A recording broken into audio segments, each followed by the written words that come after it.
Well, hello, everybody. We are so glad that you're here. I am here today with Miss Wendy Caverly of Crusaders Networking.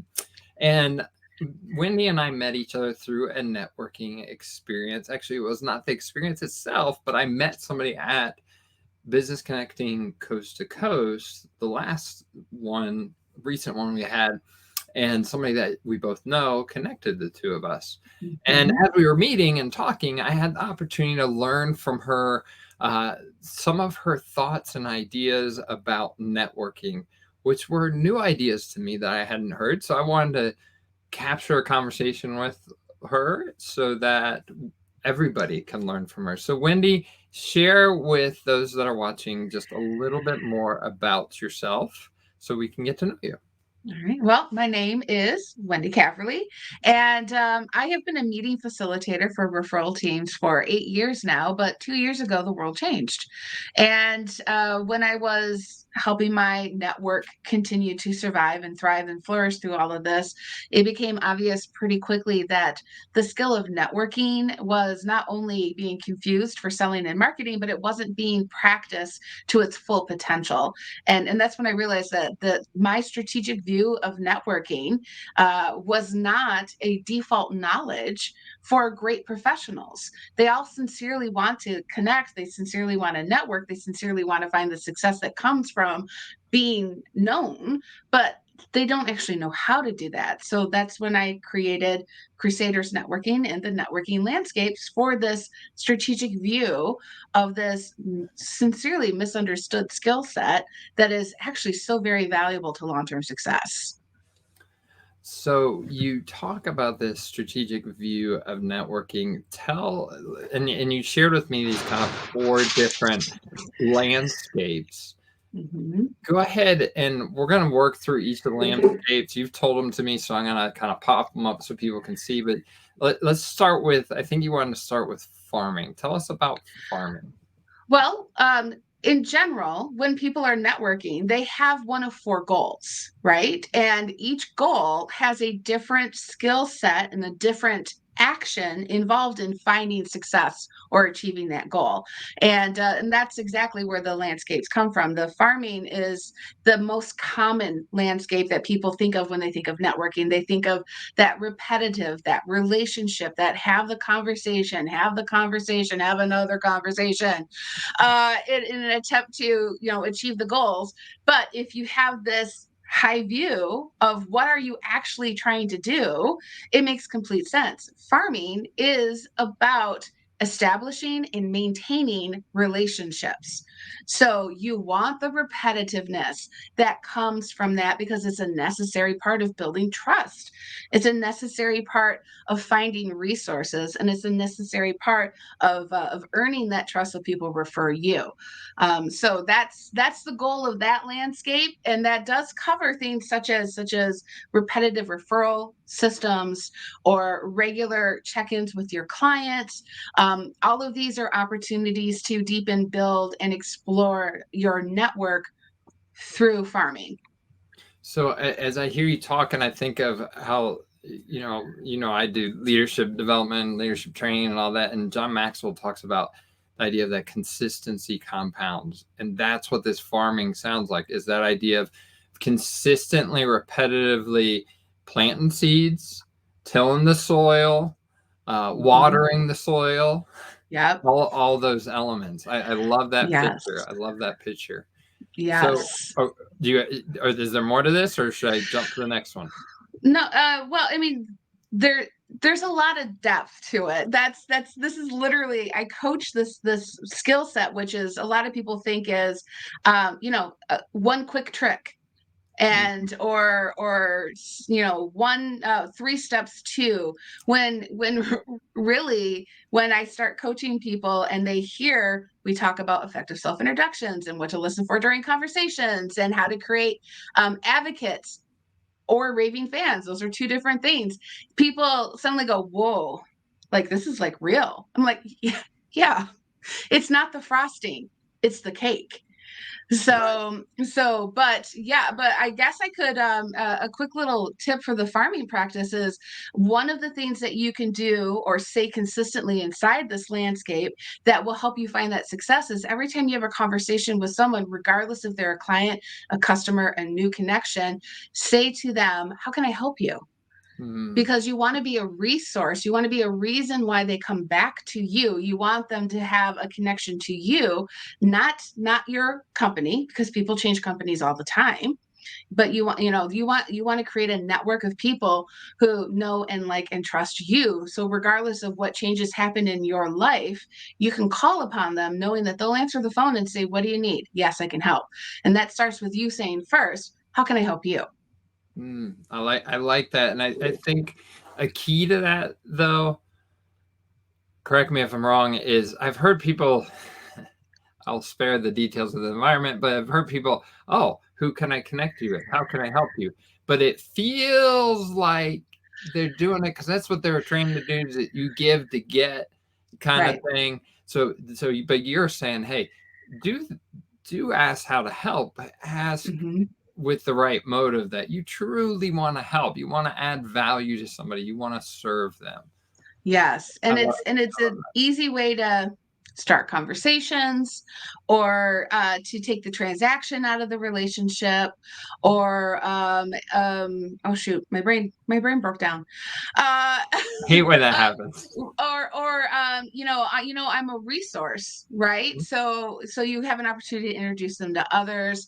I do also say if they don't know how you can help, because like you said, that does sound, I do have something to say about that in another landscape.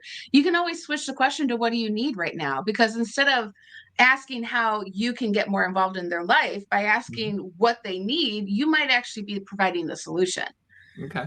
And so that might be of greater value to them, even though you're asking the same question. Okay. I know we could camp on one landscape and go We deep, could. but I'm sure other people are going to want to reach out and connect with you so they can go deep personally. But let's go to this next one. The next one you said is one I'm not very good at. Actually, in the Mm. real world, I've done it one time, but I won't share that story. But hunting, tell us about hunting. What's that look like? I'm familiar with it. I feel like I have to do it a lot in business, but what do you mean in networking? Thank you. Because hunting from a networking standpoint is not what most professionals think. It is not door knocking. It is not cold calling. It is not mailing out flyers, and it's not sales. From a hunting standpoint in networking, hunters tend to be impatient. So, but they're also analytical. So, in a hunting networking landscape, these are people who best need and desire a plan. Mhm. And they want a plan in place that will provide them with consistency because, as I said, they tend to be impatient. They're going to be the one that attended an event and went, well, I didn't even get a single sale. I'm never going back. You weren't supposed to. It's a networking event. If you made a sale at a networking event, you should write a book. But that's not the point of a networking event. Is a networking event is to connect with new people, maybe find new opportunities. So the hunting landscape is about the impatience and the expectations, managing both of those. So we work on making a plan to provide consistency and a way to track the progress so you can see that you are making progress while networking, even though it's not as obvious as boom, signed contract. Um, So, I I actually so have a good example. okay, yeah, I was Um, gonna ask for an example. okay, so wait. Yeah, one of my coaching clients has struggles in this area, and we got him back into having cigars and whiskey at his local club. Right, this is someplace that he does a lot of networking, and he said, "Yeah, I talked to 3 people, and this one gentleman was the president of an association of his ideal clients, and was invited to join." So he got invited to join an association that is literally populated by his ideal client. And then he said to me, I didn't get anything out of it. I don't think I should go again.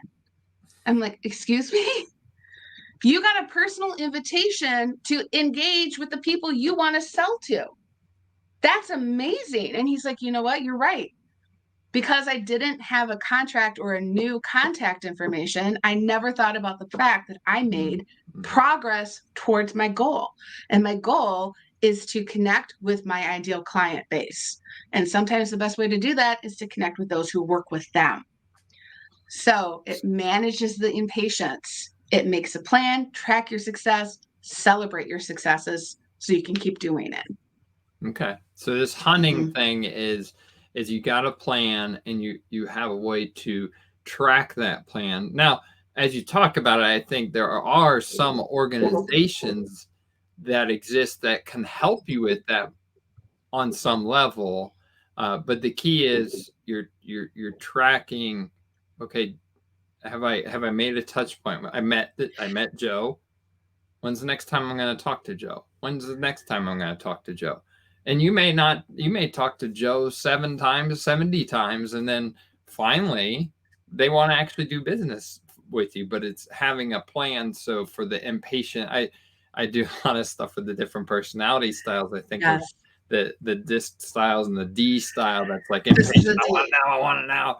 Yes. It helps them to see progress and make sure they're moving towards their goal. Yes. Let's go to our next one. So our next one, yet another thing in the real world, I have very little patience for: fishing. Tell me how fishing works in a networking environment. So, well, as we mentioned, there are four traditional goals that people are seeking while networking, and each goal has a different landscape.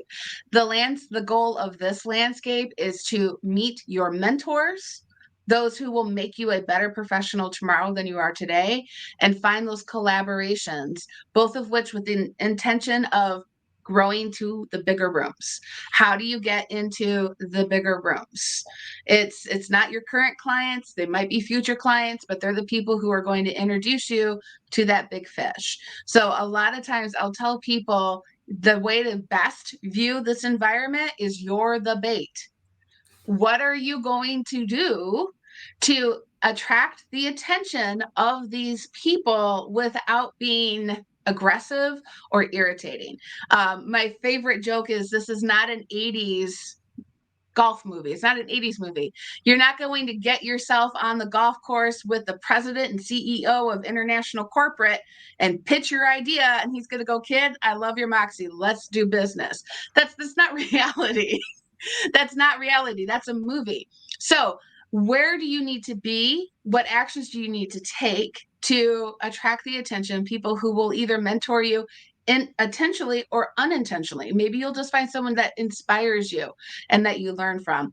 And collaboration is a big part of this landscape. And it's something that I think is really undervalued by networkers is when you collaborate with someone else, you are highlighting yourself to their network. So I encourage people to find ways to collaborate with people not in their industry, but in a different industry. So when you're standing there, their network sees you, but your network sees them as well. So it's a way for both people to expand and build themselves up while actually bringing more value to those around them. Collaboration, powerful. Love them. So fishing is this idea of collaboration, but it can work whether you're in different industries or complementary industries. Exactly. And maybe even occasionally, if you're in the same industry but you have different people you serve, you're then serving your people and serving their people all at the same time, and they're able to be introduced to you through that collaboration. Yes, absolutely. The clients, when I do have clients that are this is not a comfortable environment for them, and I say to them, if you were going to do a collaboration, who would you do it with? More often than not, they answer somebody that is a coworker or somebody that does the exact same thing they do. And you don't want to do that because is your intention to take their clients from them? Well, no. Well, then what are you going to get by doing that collaboration? Don't ever take clients from people. That's poaching, and that's a whole different subject. There's poachers, there's there's scavengers. That's a whole other stories. But the point of the collaboration is to show up to a new audience, a bigger audience. And that very rarely is standing next to somebody who is identical to you. Complementary, yes. Same client base, yes. But that might be more of a mentorship goal that you have there. This person will teach you more, but it's not the collaboration partner. All right, so we've got farming, we've got hunting, we've got fishing, and now the last one. Mm-hmm. This one's appealing because it has to do kind of with food, just the term. Always. And I like food, so foraging. Foraging is literally what it sounds like. It is the environment where the goal is to spot new opportunities that you are surrounded by, and it's someone who is just as excited by finding a new coffee appointment as opposed to a new sales call. The foraging environment is usually random with unexpected attendance. So you're going to find some like your chambers of commerce, maybe your conventions or expos is going to be this landscape. It's not a consistent, repetitive thing. You don't already know who's going to be in attendance. Your competition might be in the room with you, if you even have any. Some of us have kind of odd jobs that very rarely do we run across people that do exactly what we do. And it's really about that social atmosphere, that social environment where you bring your confidence. I call it fluff your feathers, where you learn how to have that core of confidence that gives you the opportunity to speak to others with the goal. This is networking, not selling. The goal is to get time on their calendar in the future. So, since the goal is to make a connection, what I call a warm fuzzy, leave somebody with a warm fuzzy feeling so they want to talk to you again, you don't have to share everything you do all at once. This is the first opportunity, not the last opportunity. And networking is done best in layers. So instead of dumping everything over their head, hoping it sticks, make it about them. I mean, how else can you make a warm connection? How else do you know how you can be of service to somebody else if you don't know what they need? So while the foraging environment is the most actively social environment, it's actually really well suited for introverts. Because what do introverts like to do? Ask questions and listen. But that puts them right in their comfort zone because now they're in control of the conversation. They can control the conversation. They can exit when they're ready, and they can create an opportunity for a future connection, which might lead to, just like you and I, exploring what I call that spider web. We met through somebody else who willingly connected two people together because he saw synergy between us. Mm-hmm. And those are activities, those are opportunities that are found most actively in the foraging environment. I love these. I love hearing it again. These 4 different environments. We got farming, we've got hunting, we've got fishing, and we've got foraging. But I think would you give us kind of one takeaway tip? If you were to give us one takeaway tip, what would that kind of takeaway tip be? The best tip I have for anyone is to connect without expectations, because that is where opportunities are found. Take the transaction out of it. If you view the person as more than their business card, then that's what they will be. They will be a doorway to new opportunities for everyone. Oh, I love that. It's all about relationships. It's all about connecting. John Maxwell wrote the book Everyone Communicates, Few Connect, gives 5 practices and 5 principles for connecting, and I'll use it with groups and helping them with their communication. But that's just so huge. And if we're worried about a transaction, then we're not worried about the relationship. If we're trying to get the next sale, it's going to hurt us in the long run. So I love the 4 different landscapes you've given us to help. It helps me kind of frame, okay, I'm in this environment. What's my mindset need to be? I mean, if I'm in a chamber event, okay, I'm foraging, but also I could be hunting because I can think, okay, I saw Joe again at this event. I saw Joe at the last event. I saw Sue today for the first time. And maybe I have a system, an Excel spreadsheet if I want to get crazy about Crazy. it, and I'm tracking it all. Some people watching that maybe I just geeked you out, and you're like, yeah, that's a great idea. Some of you I just freaked you out, and you're like, no, I'm Yes. not going to do that ever. See, well, So the nice thing is the landscapes they're not black and white. They're a Venn diagram. There's little ebbs and flows. Like you said, the hunting got you to the foraging opportunity, which means now you might have someone to add to your farm. They work in conjunction with each other. These are not standalone environments. That's a all overall like whole body wellness for success. You need a little bit of each one. So, Wendy, I'm going to throw up here. I know people Yeah. may want to connect with you further.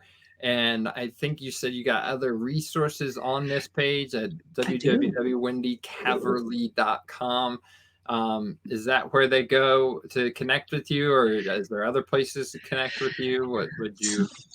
Well, you can always connect with me on LinkedIn, but if you are curious about the landscapes, on the very front page of my website, wendycaverly.com, there's a big red button. Everyone loves a big red button.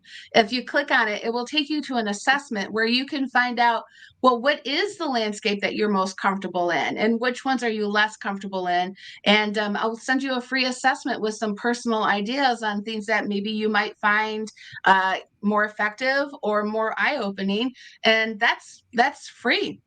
So it's a great way to learn a little bit more about yourself. Yeah, and who doesn't love free, right? We all do. It's free We samples at all love Costco. free. Yep. Mm-hmm. Well, I thank you so much. I've Thank enjoyed you. listening and learning again, because I never remember anything the first time, or I rarely do. So thank you for sharing your time and for sharing with everybody that watches this. And I wish you the best of luck, and Thank you so much. everybody that is watching, go out there and keep connecting with people and building great relationships, leading yourself well and leading others well. Have a great day.